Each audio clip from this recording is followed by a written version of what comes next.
Let's proceed with the witnesses. And again, I'm going to call folks up in groups of 4. Lauren Shweder Biel, who's Executive Director with DC Greens. If you'd come forward, Steve Coleman, Director of Washington Parks and People. If you'd come forward, whichever one you want to be in. Zachari Curtis, who's a farmer with Good Sense Farm. If you'd come forward, Rebecca Lemos Otero with City Blossoms, Inc. Is she here? Michael Syndrome. I don't see him here. Tambra Stevenson. Is Tambra Stevenson here, founder of Natafazal Kitchen? Josephine Chu, co-founder of Zenful Bikes.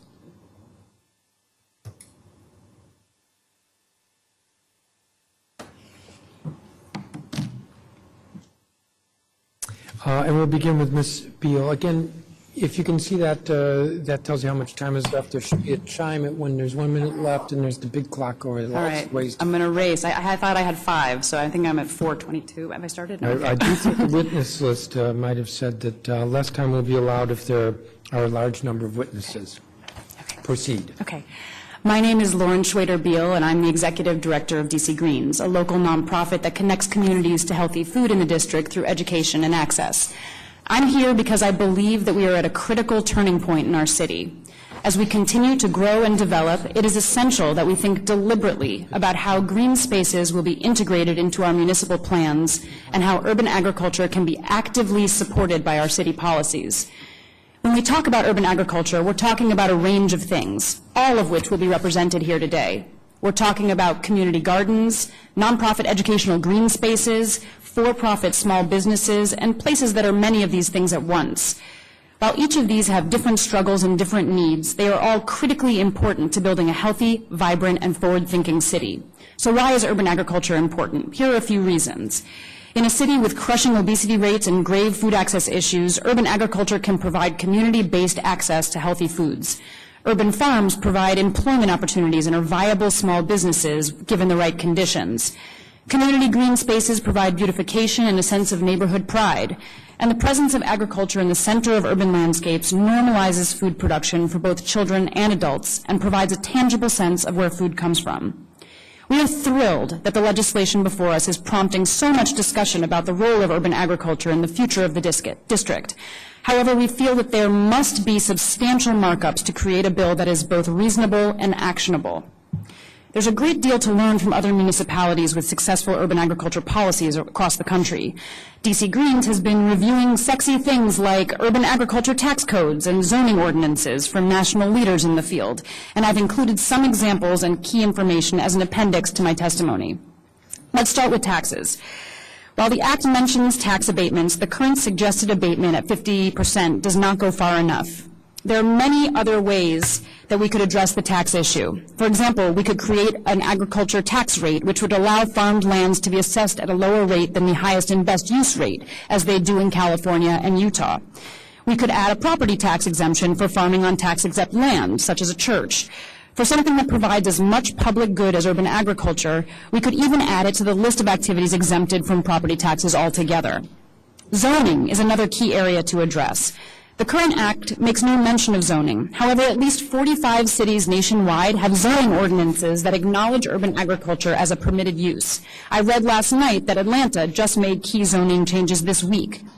In many cases, these are overlay zones where there are multiple permitted uses for land. We strongly recommend that the Act push for designated agricultural zones. For your reference, I've attached background information on Cleveland's urban agriculture program, including their new zoning documents and a statement from Janita McGowan, Cleveland's Chief of Sustainability, about the value of their urban agriculture program on the health and economic growth of the city. My appendices B and C are also annotated lists of major cities. But back to DC. We're in an exciting moment. As you mentioned, Sustainable DC Act calls for an increase in urban agriculture. There's an interagency food policy task force, and we have a food policy director coming down the pike that's going to help us make these great strides. We're heartened by all of this, but we're also nervous because we've been here before. There's still legislation on the books from 1987, which had many of the same ideas as this act we see today, and yet none of them were ever implemented. This cannot happen again. Whether this starts as a pilot program so that the city can control initial costs, or we find a way to generate a clean fiscal impact statement, this markup period is critical, and we look to council for your assistance in building a clear path to implementation. As we can see from nationwide examples, there are many roads to achieving a cohesive urban agriculture policy. We hope that this hearing provides rich information for the markup phase so that we have an act that makes sense for the many stakeholders in this conversation. And above all, we hope that the DC Urban Farming and Food Security Act of 2014 will be seen through to implementation so that DC can realize the benefits that so many other municipalities nationwide are already enjoying. Thank you. Thank you. Mr. Coleman. Thank you, Mr. Chairman and members of the committee and the committee of the whole. I'm Steve Coleman. I'm the director of Washington Parks and People, and we also have a program called Community Harvest, which has supported 60 community gardens, 3 training farms, and 3 farm markets across the city. I want to applaud the introduction of this bill and the 2 central points, the urgent need and value of food for the hungry, and the tremendous value for all of our city residents of converting blighted land into performing assets. And on that point, I want to thank Committee Chairman Evans and all the members of the Council for the legislation which the Council enacted several years ago to make possible the North Columbia Heights Green.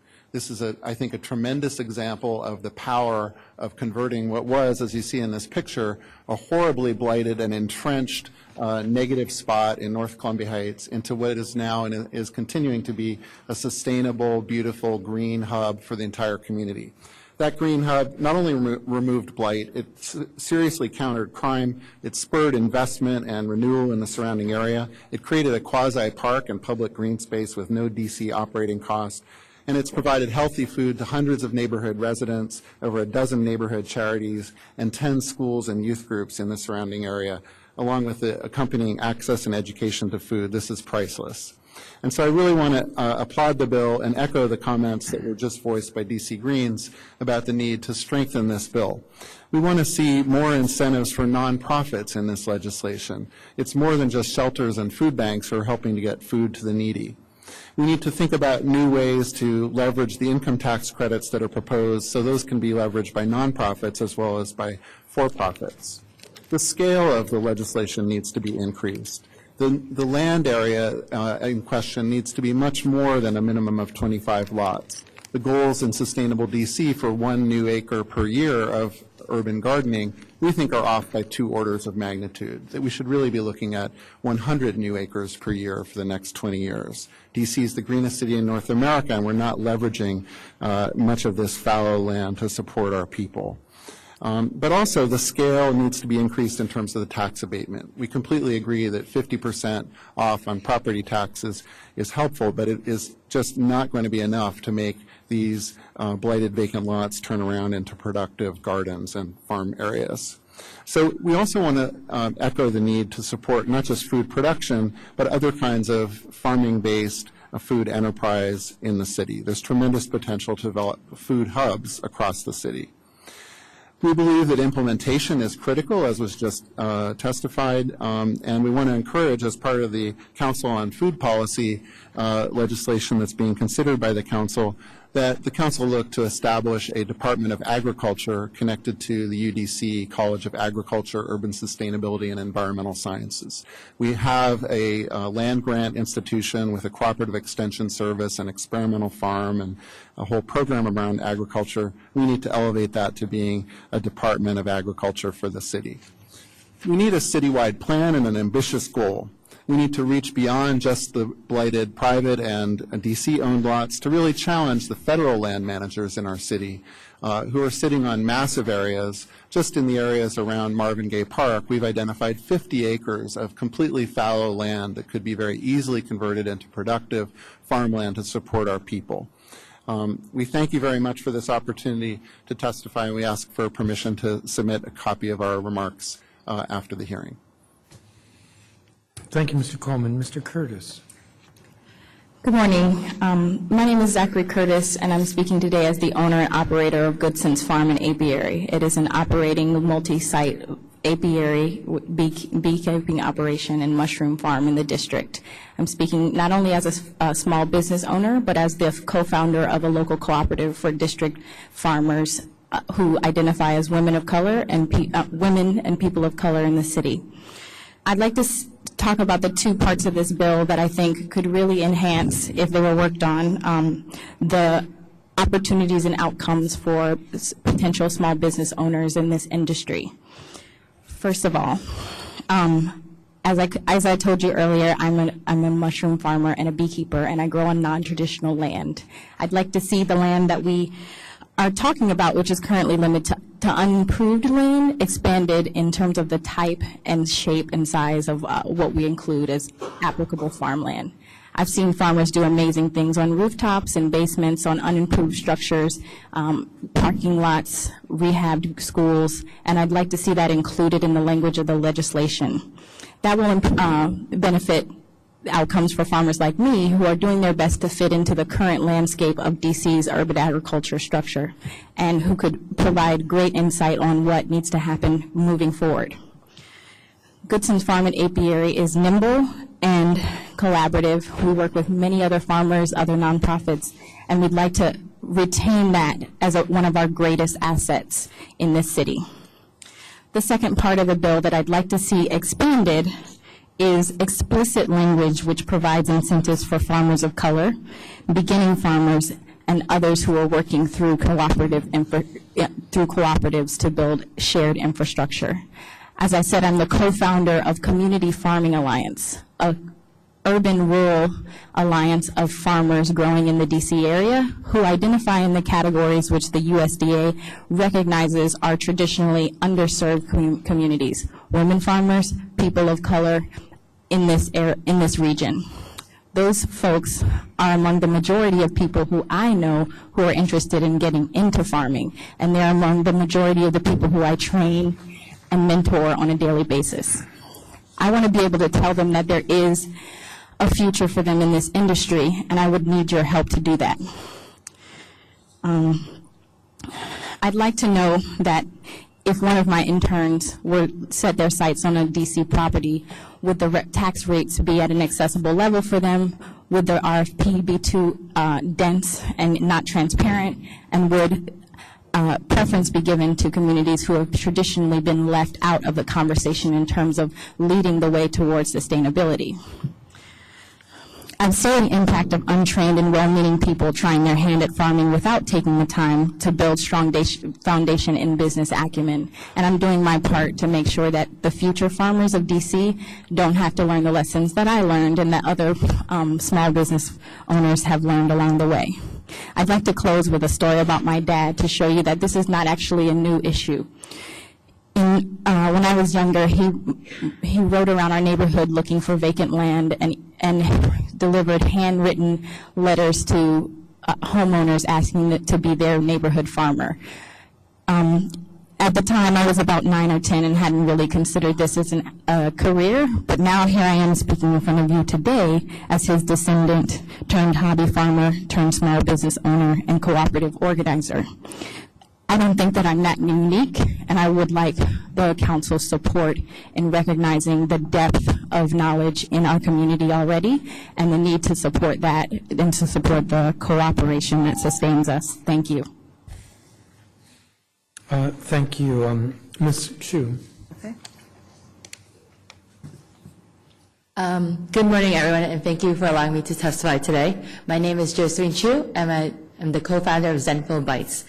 I co-founded Zenful Bites with my business partner Yolanda Hawthorne 2 years ago with the idea of using food as a medium to transform people's lives and foster healthy people and communities. Zenful Bites is a social enterprise that provides both cooking classes and eco-catering services. Our cooking classes in elementary schools and summer camps teaches students at a young age where their food comes from and easy and fun ways to prepare food. We aim to support our mission of fostering a healthy food system in the DC region through both educating students and residents about healthy cooking, as well as supporting local farms through purchasing their produce for use in our catering services and cooking classes. As such, we currently have a partnership with DC Central Kitchen to provide cooking demos as part of their Healthy Corner Store program in order to make residents aware of the produce now available in corner stores and fresh, easy ways to use the produce. In addition, we are working with Eco City Farms to teach cooking classes and prepare lunch at their summer camp using produce grown on the farm. In our catering services, we strive to use produce from local farms in the area, including Good Sense Farm, you just heard, and Free Harmony Farm. We also have many of the nonprofits that you're hearing from today, for example, Washington Parks and People. We also have partnerships, for example, to work with them at Marvin Gaye Park to do cooking classes with their programming. Therefore, we are very excited about the D.C. Urban Farming and Food Security Act, which would incentive private district landowners to lease their land for agriculture purposes for tax rates. However, we want to ask also that these leases to farmers be extended to 10 years or more to ensure that farmers have long access to land, which is important for the economic stability of the farmers and for healthy soil cultivation. We also ask that the 50% tax deduction for the real property taxation for privately owned land leased to urban farmers be replaced with the 95% tax reimbursement for farmers. As we are also a small woman-owned and minority-owned business, we also want to support other woman-owned, minority-owned businesses, and thus we believe these improvements will make it more economically feasible to support women minority farmers and farmers especially that will be operating in neighborhoods that have been classified as food desert neighborhoods. Additionally, what we really like to see as a small company, Zenful Bites is a small company, we want to make it easy to streamline the process for small food businesses to directly purchase from local farms in the area. Because right now, my understanding is that a lot of these local farms face a lot of permitting, which makes it difficult for us then to buy from. So thank you so much for your time, and I encourage you to take my testimony into consideration as you mark up this act. Thank you. Thank you, each of you, for your testimony. I guess we'll have one round of 10 minutes. I'm going to start with some questions. I think there's a fundamental question I want to ask, and it may sound like it's asking the obvious, and therefore why am I asking the question, but what is the purpose of this bill? And the reason why I ask that question is because I think it really influences what the structure of this bill is. If the purpose of the bill is to put to use vacant land, that's one thing. If the purpose of the bill is to promote urban farming, then that's different. And it's not to say that those are exclusive, but I think that it has some effect in terms of definitions, credits, and the tax abatements.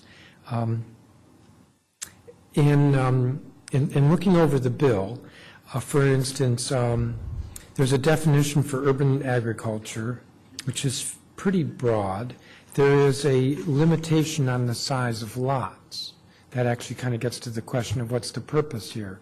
If we wanted to apply to any size property, then we're really talking about putting property to use for farming.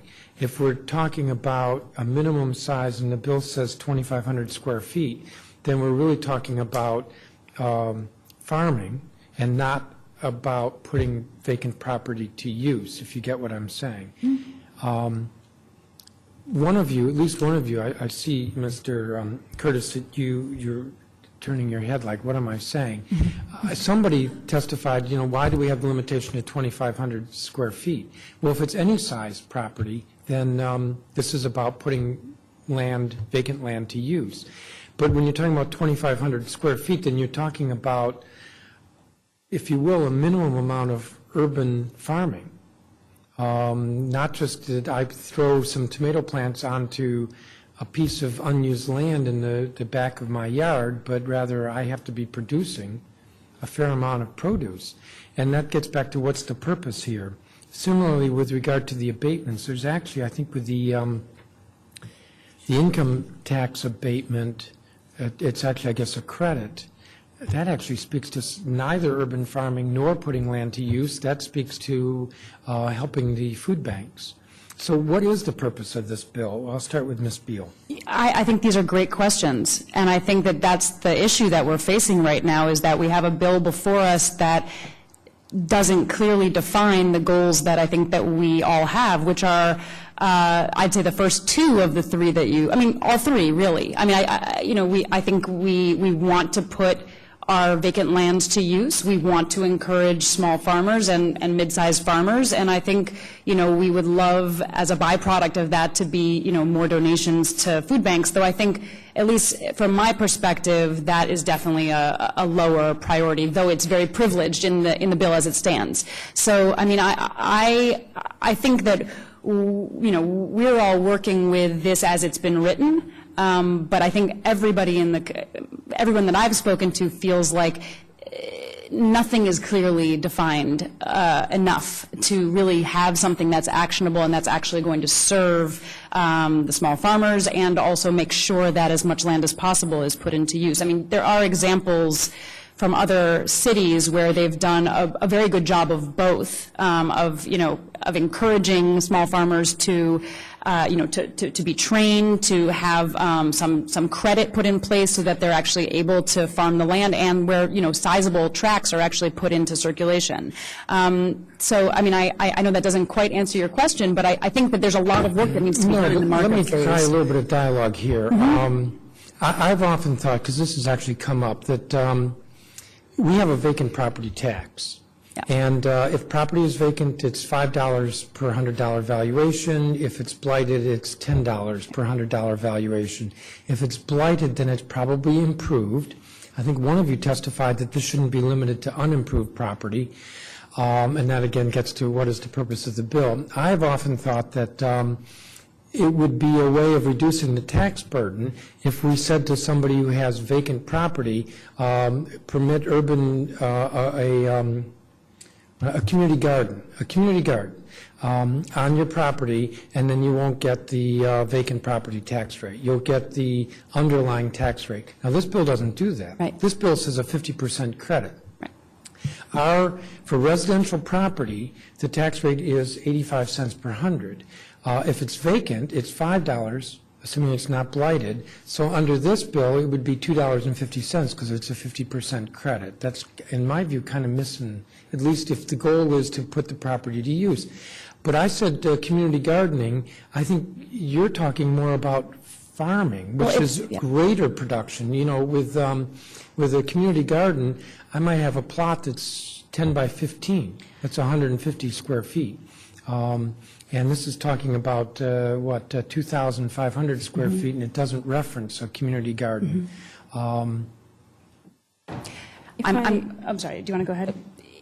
If I may just speak to the original question about what is this bill about. One of the folks in our cooperative who was really instrumental in trying to work with the council on the language in the bill, intentionally suggested the change of the name to the DC Urban Farming and Food Security Act. And that, I think, expands the vision of what this could possibly be about, that it could have been called the Land Rehabilitation Act or the Adopt a Lot Act or something like that. Those exist, and those are specifically targeted at directing citizens toward vacant properties which have been identified as blighted as the only options for them to establish limited range of urban agriculture activities, and they work well.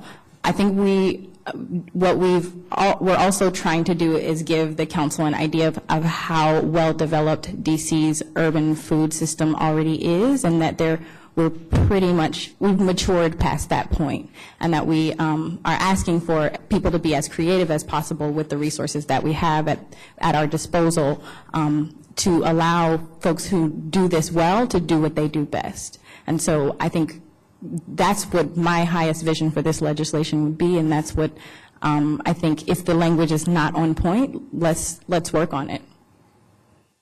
Well, to be candid with you, I think that even though I like your vision, I think it becomes difficult. Yes. In terms of, particularly when you talk about tax abatement, because in your testimony you talk about allowing rooftop gardening to qualify for the credits, and I mean, just think about it. There's some folks who are very sincere about gardening or farming, and there are a whole lot of people who would very much like to find ways out of having to pay taxes.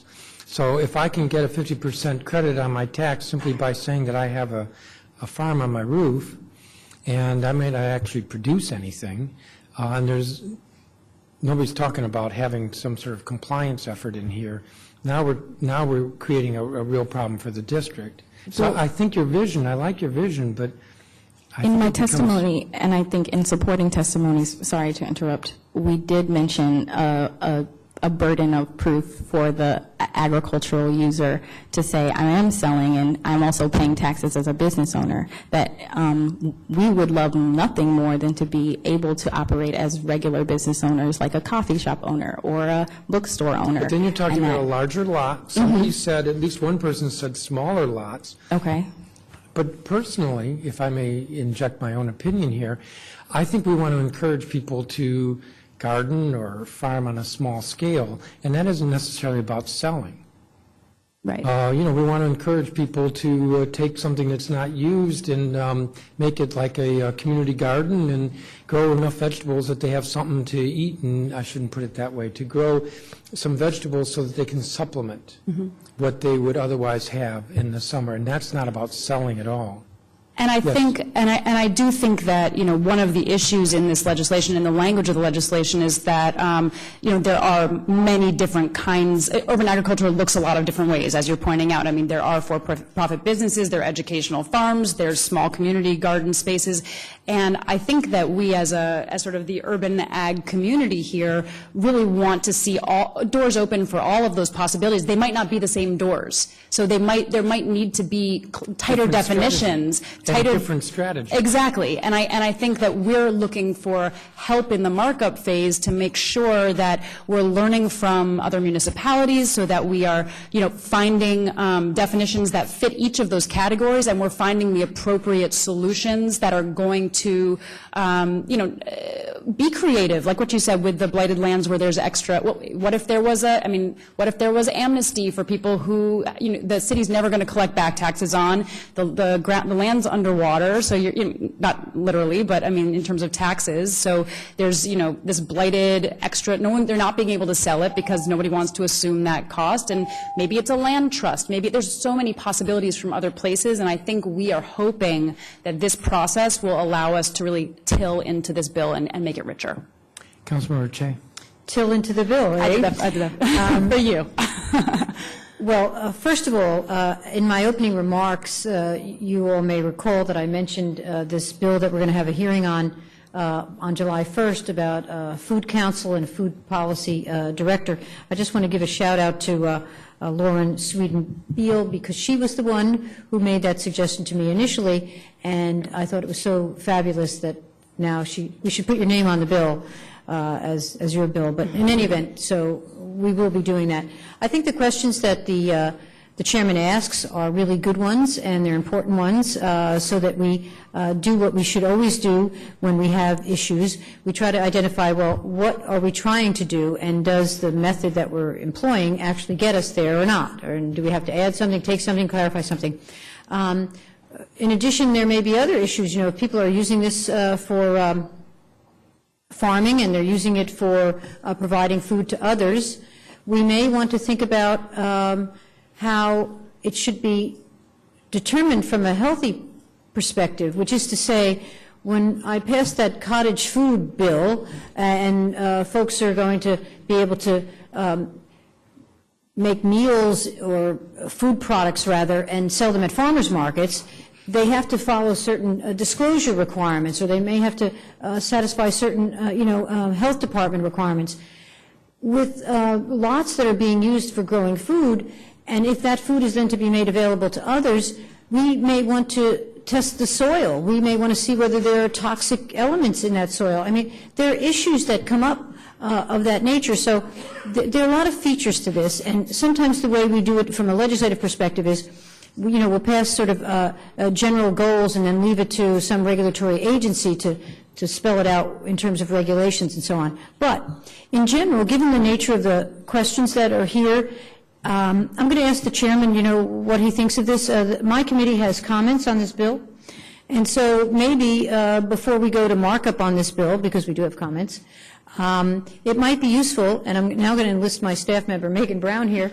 She should be running away at this point, to perhaps organize the group of people who are interested in this in a little bit of a task force and think about the kind of issues why some things are issues, what your recommendation would be, and how it would work, and maybe sit down and have a working session, if you will, before we go to markup, so we can perhaps have some more refined provisions in the bill. So if that's okay with you, Mr. Chairman, I think I might want to try that. Well, it's a strategy. I'm not saying. It is a strategy. And there's nothing to prevent you Right. from No, but I'm pursuing that. I want to enlist your cooperation to say that you think it's a good idea. It's a good idea. Okay, then. I mean, I think also if staff works together and comes up with some drafts and works with the advocates, that's also works.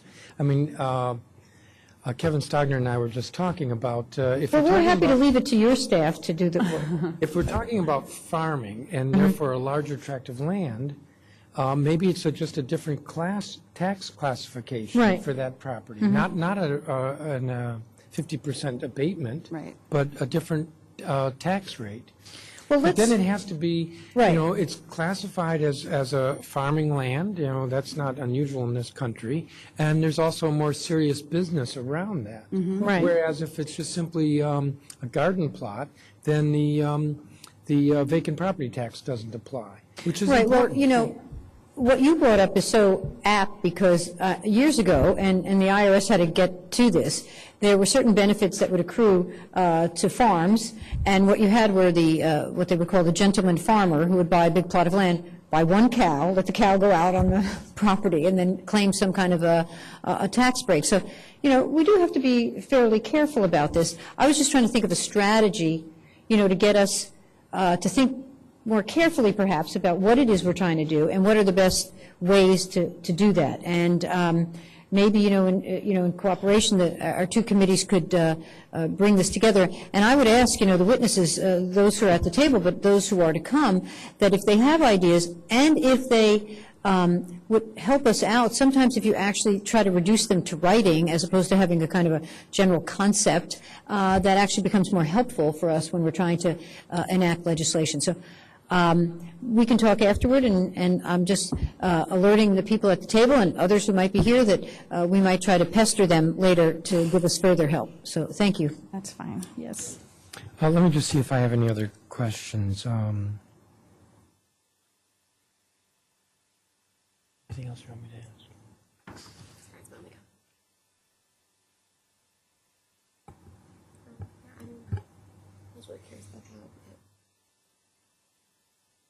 Yeah, I think so. Okay. I don't have any other questions for you. Thank you very much. Thank you. Thank you. And I hope you can kind of tell from looking at us who our key staff people are on this issue.